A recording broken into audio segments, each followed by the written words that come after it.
All right, back for another beer review, and today I am reviewing a beer from the Fifth Frame Brewing Company, and they're out of Rochester, New York, and this is their Lickable Wallpaper. So this is a double IPA that they're brewing with gooseberries, comes in at 8.1% alcohol by volume. No IBUs listed in the time of review. This can is just over 3 weeks old. So Fifth Frame is a relatively new craft brewery. They opened up their doors late last year, so they're around a year old. And I checked them out for the first time recently, went to the brewery, had some beers on tap there, really dug the beers, but also dug the vibe of the brewery. And what helps is that they're right down the street from the Genesee Brew House, so you can hit up 2 breweries for the price of 1, basically.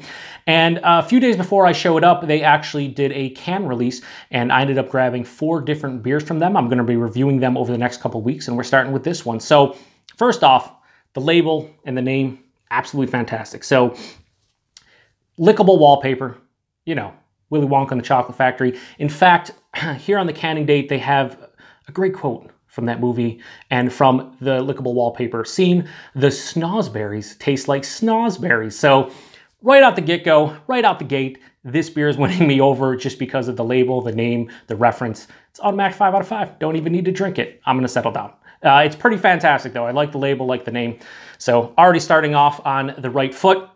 I'm going to be pouring it into #proper glassware because when in Rome and you're at a brewery, you know what you do? You buy a glass so when you do a review, you can sit here and say #proper glassware that nobody cares about but yourself. And I don't even really care. Just thought I'd mention it. Give it a bit of a roll here. I'm sure it's a hazy, so make sure we get all the goodness in here. So I had a gooseberry for the first time this past summer. Beer everywhere, good times.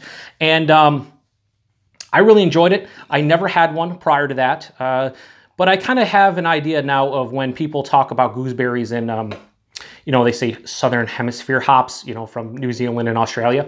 I kind of get the characteristic now. It's not quite like a white grape. It kind of is like a white grape. There's grape notes, but it's just, if you've never had a gooseberry, I highly recommend trying to get your hands on some and trying them out to expand the palate. I'd say that for any fruit, but just that fruit because it's so unique. But anyway, yeah, this pours out like a hazy. I mean, yeah, it's like a bright yellow into orange color, about a finger and a half of a fluffy, bright white head.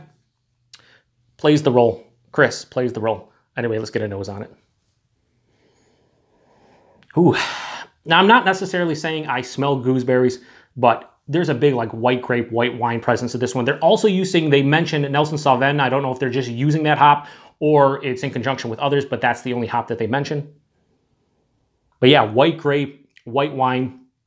The gooseberries are in there slightly. Peach and apricot are screaming off the top of this one. Huge peach aroma. It's almost like the gummy peach rings because it's sweeter. It does smell like it's going to be a sweet double IPA at 8.1%. It doesn't have, on the nose, it doesn't have like a dankness or some kind of resinous pine character to let you know that, you know, it's going to be balanced. It does smell a little bit sweeter.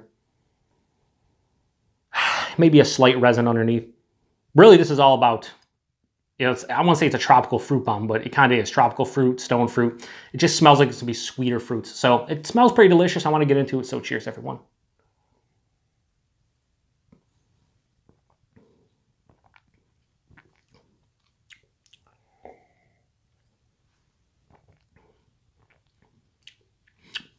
Tasty. Right up front, I will say a bit sweeter than I like. And that kind of, I figured from the aroma that was going to be the case, but on the palate, it definitely is sweeter. So the body, higher side of medium body, there is some heft to this at 8.1. There is a nice, soft, smooth mouthfeel to this one. You know, it's not anything crazy or bonkers, but it's appropriate, I'd say. But right up front, hit with a lot of fruit sweetness. I'm getting more peach and apricot than anything. A little bit of like a slightly tart, like grape component.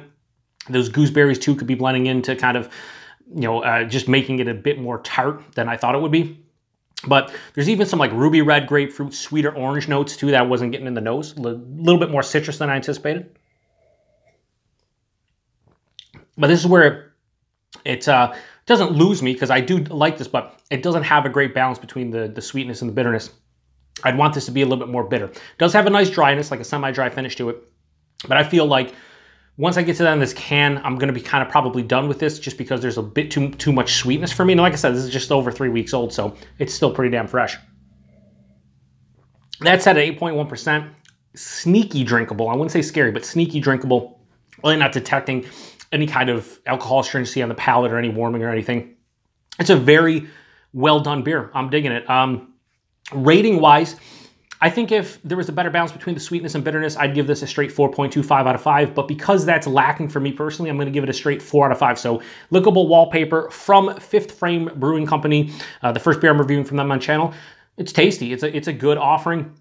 The gooseberries aren't super prominent or overbearing, which is nice. There's nice subtleties and nuances of the gooseberries. I think really I'm getting more of the hop flavor and whatnot. But again, I would like a little bit more bitterness from this one, or even just more of that tart component up front to kind of carry through the palate and just balance this out.